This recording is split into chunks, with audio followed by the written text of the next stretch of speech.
إسرائيل أعلنت عن تحرير 4 أسرى ليهم كانوا محتجزين في غزة في منطقة مخيم النصيرات في قطاع غزة.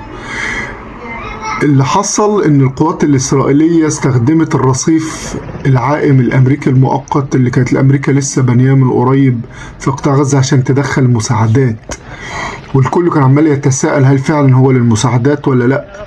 واتضح دلوقتي الرصيف ده القوات الإسرائيلية أصلا انطلقت منه، والأغرب من كده كمان إن قوات خاصة أمريكية متخصصة في تحرير الرهائن شاركت القوات الإسرائيلية، ودخلوا كمان بقى عشان تشوف الوساخة، دخلوا في عربية مساعدات خارجة من الميناء العائم ده، اتحطوا جوه. القوات الخاصة دخلت استخبت في عربية مساعدات وعربية مدنية وحامتها المدرعات والدبابات الإسرائيلية. ولما اكتشف الفلسطينيين الموضوع بدأوا ضرب دك وضرب عشوائي بالمدفعية بقذائف المدفعية والطيارات، ووقع أكتر من 210 شهيد غير مئات الجرحى.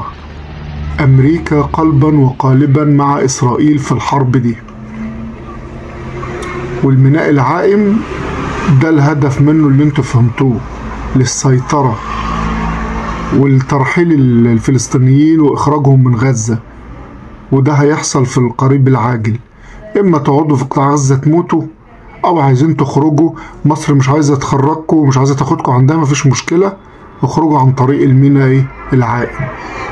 هو ده الغرض منه.